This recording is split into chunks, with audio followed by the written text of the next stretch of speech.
Welcome to another edition of Rachel's Corner here on the James Reeves vlog. Today we're talking Tokyo, specifically record shopping in Tokyo. We went to Japan for a lot of reasons: food, robot restaurant, food, fashion, people, crazy shoes, Diver City, Gundam, Nike Labs store, food, goth babies, girls wearing church outfits but not going to church, full sites, you know, the fact that it's Tokyo, food, the anime store 4 floors down beneath street level, lots of manga, hitting as many record stores as we could.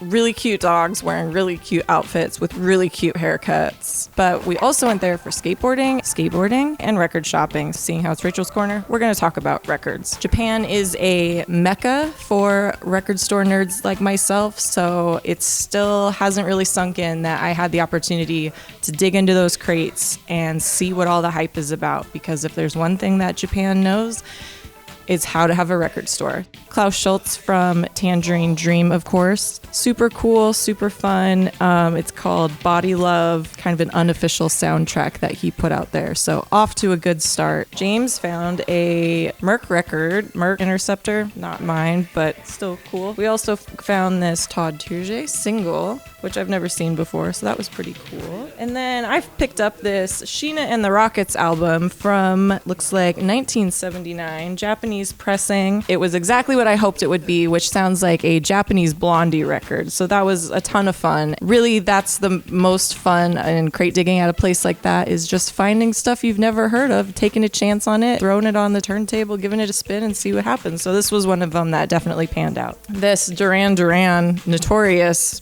remix single, the Latin Rascals mix, that I have never heard or seen before, but I have a lot of Duran Duran records, so I was super surprised to find this, and it's a lot of fun. We also picked up a little 7-inch by an artist or a group known as The Plastics, Kaiju Monster Movie Comp from 1980. Apparently this was a series that they released. Upon listening to it, discovered that it's a bunch of dialogue from various Godzilla movies. See, there's Mothra up there. And then I also found some cute 7-inches that I picked up totally blind. And one of the ones that ended up being a winner from 1984 for an anime series that I sadly know nothing about, but I can tell you that the theme music and the songs here are really a lot of fun, and I mean, come on, look how cute it is. The next one was also from a anime series called Toward the Terra, the theme song, as well as another song on there that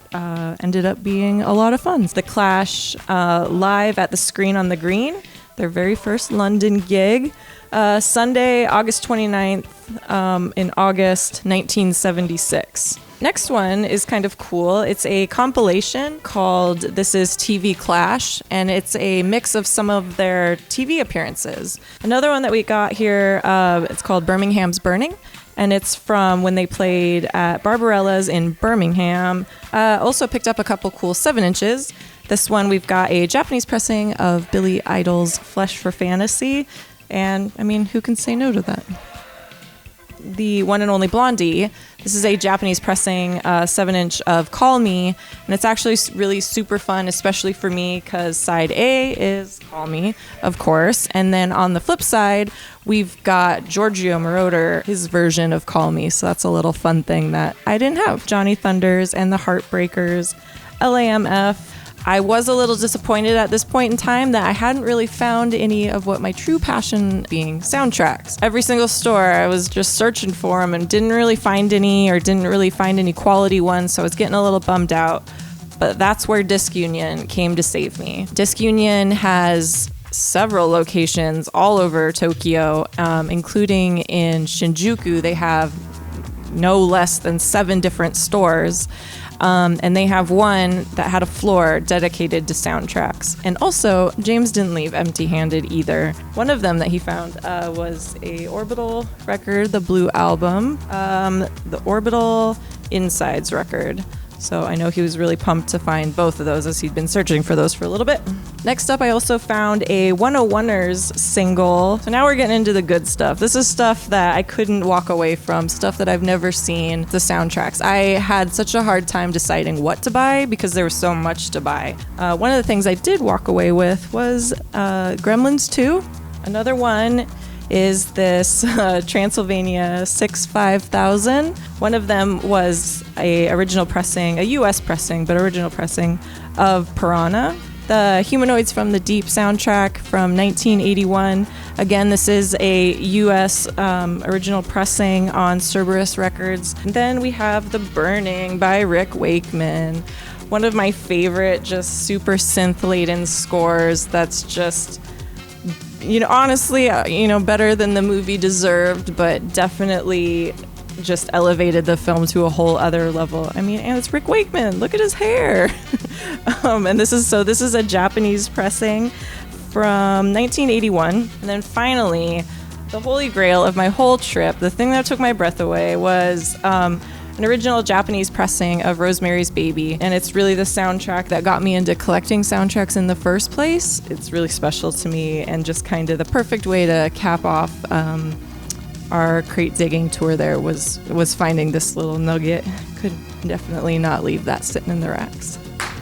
Definitely found that we preferred the smaller shops, got to know some of the people a little bit, and had a lot of fun digging through those racks and finding some stuff we'd never been for. As us record store nerds know, it's always the thrill of the hunt and seeing what we can find, and Japan did definitely not disappoint. But you don't have to go all the way to Japan to find some pretty cool record stores. For one, you could come visit me at the one that I work at, which is the Record Exchange in Boise, Idaho. So if you're in the area, stop by, or of course you can check us out online or on Instagram. And if you want to follow me and some more of my record finds or record hunting adventures, you can find me on Instagram at ComaGirl Janie Jones. Thanks so much, and we'll see you next time.